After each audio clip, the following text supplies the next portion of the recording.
Canard à l'orange ou caneton à l'orange pour 4 personnes. 5 oranges, 4 qui vont vous servir pour la garniture et une pour la décoration.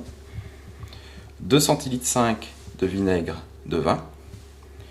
25 g de sucre semoule. 5 centilitres de liqueur d'orange, Cointreau, Grand Marnier. Une carotte, un oignon, donc un canard pour 4 personnes. Un demi-litre de fond brun de veau lié. Et assaisonnement, poivre du moulin et du sel. Donc la cuisson, poêlée dans un récipient creux muni d'un couvercle. La première étape est de faire colorer la pièce de viande ou de volaille. Donc là je vais mettre un tout petit peu de matière grasse, très légèrement. Et je vais faire donc colorer la pièce de volaille. Donc dans la matière grasse chaude, je vais colorer d'abord le côté de la volaille. Je dépose celle-ci. Je vais assaisonner la volaille.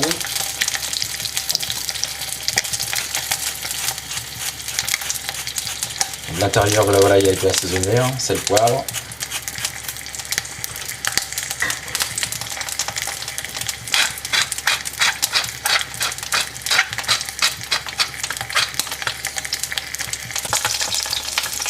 Donc, la pièce de volaille a été colorée. Uniformément. Ici c'est du canard. Vous voyez, le canard c'est gras. Donc ici là je vais déjà dégraisser un petit peu mon récipient, c'est-à-dire je vais enlever le gras de cuisson pour pas avoir après une cuisson trop grasse et une sauce trop grasse. Donc une fois que votre pièce de viande de volaille est colorée, vous rajoutez votre garniture aromatique.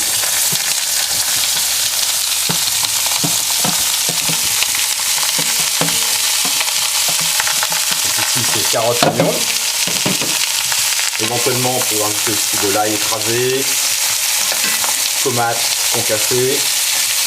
Donc là je vais simplement la faire suer légèrement. Donc ma garniture aromatique est suée. Là il me reste simplement à mettre le couvercle et de cuire au four à 180 degrés pendant 50 minutes à 1 heure. Et je vais veiller que ma garniture aromatique ne brûle pas pendant la cuisson. Donc je vais surveiller attentivement ma cuisson. C'est une cuisson homogène, dans une ambiance un petit peu humide, le fait qu'on laisse le couvercle pendant la cuisson. Et là vous avez un échange de parfums entre la pièce de viande ou de volaille et la garniture aromatique. Donc là je suis rendu à la mi-cuisson. Vous voyez la caramélisation un petit peu de la garniture aromatique. C'est normal, elle peut légèrement colorer.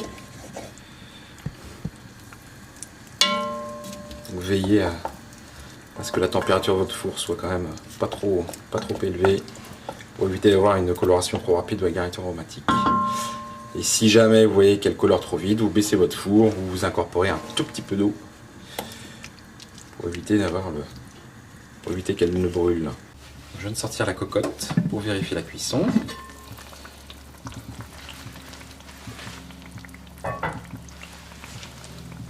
Oui, le canard qui a rejeté pas mal de gras de cuisson. Donc pour vérifier la cuisson, simplement avec une fourchette diapason, piquer ici par le croupion. Et vérifier que le jus qui s'écoule soit pas sanguinolent. Vous voyez là il est translucide. Donc ma volaille est cuite.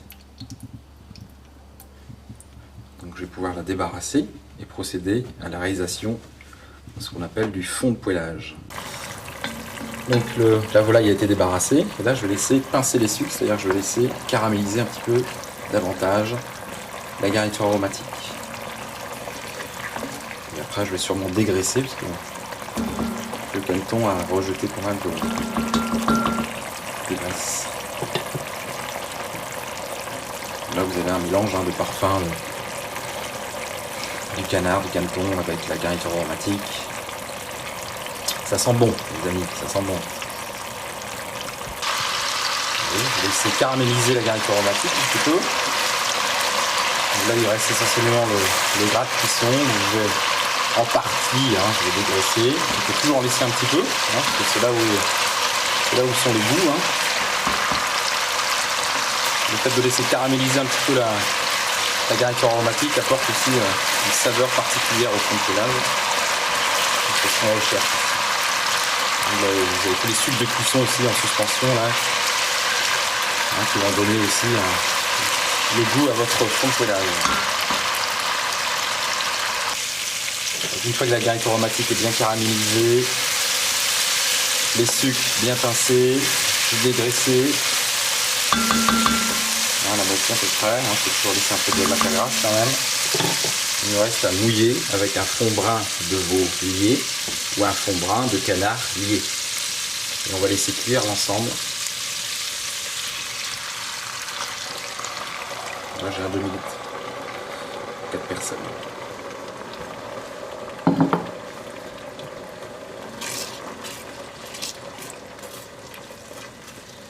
Bien déglacé en fait, que les sucs de cuisson se dissolvent bien dans le fond brun. Là on va laisser bouillir 5 minutes à peu près.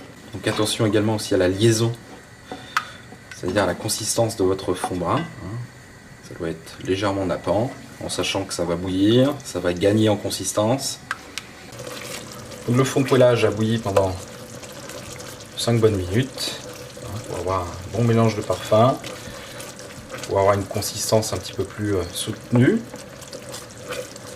une couleur un peu plus profonde. Et là donc je vais passer au chinois sur la gastrique, qui est ici. Et comme ça donc j'aurai ma sauce de base, ma sauce aigre douce. Et après je vais rajouter simplement du jus d'orange et les zestes qui ont été macérés dans la liqueur d'orange.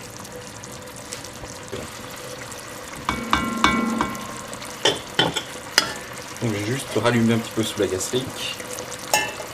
Je mets donc le chinois et donc le fond de poêlage.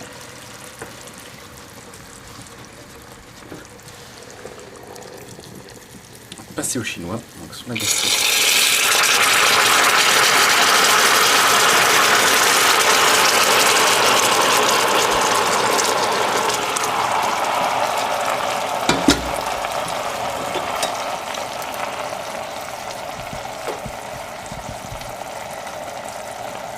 Bien récupérer tout le fond de poêlage.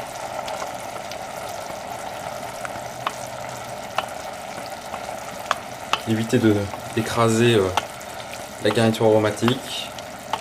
Ça va blanchir votre sauce. Simplement comme ça, en tapant un petit peu.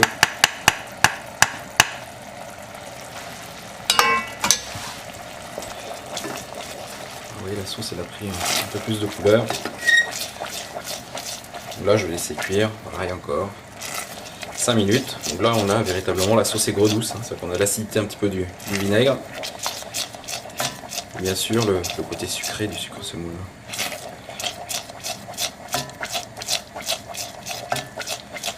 Je vais rajouter le jus d'orange.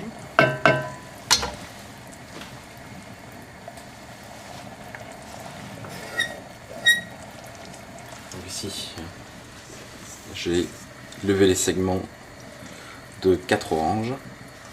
J'ai bien conservé le jus d'orange avec. Donc les segments seront pour la garniture du canard à l'orange. Puis le jus.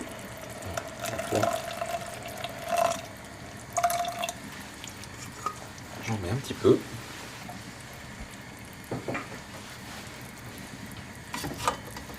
Et là on va laisser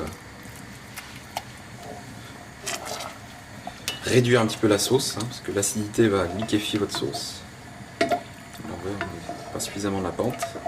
On va la laisser réduire jusqu'à ce qu'elle soit bien nappante. Et à la fin, il me restera à rajouter les zestes d'orange. La sauce à l'orange a suffisamment réduit.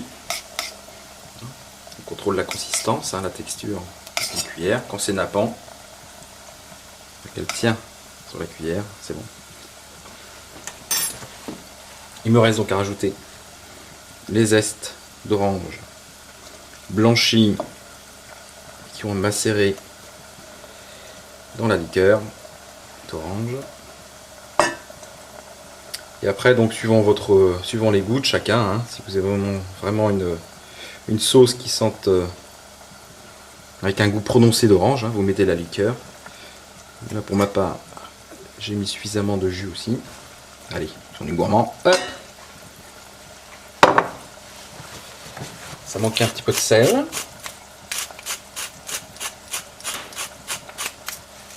Un petit peu de poivre pour relever le tout. Et alors, bien sûr, hein, à partir du moment où vous avez rajouté les zestes, évitez de prolonger la cuisson, juste pour réchauffer les zestes. Vérifiez le goût.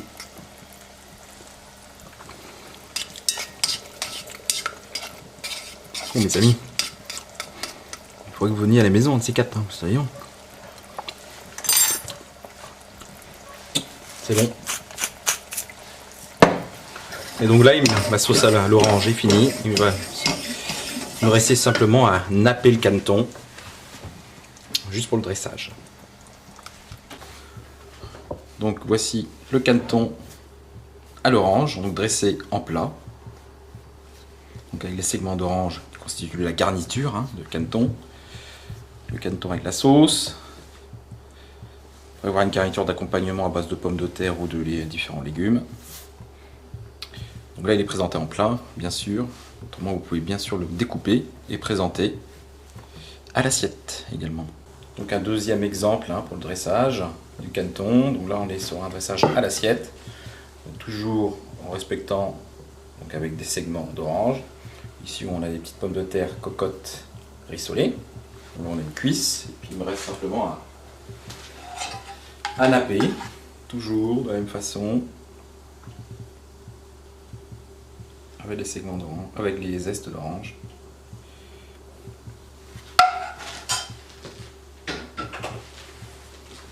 Bien chaud, bien propre, joliment présenté. Donc soit quand vous recevez, vous partez sur un canneton servi au plat, ou soit vous le découpez et puis vous le servez à l'assiette.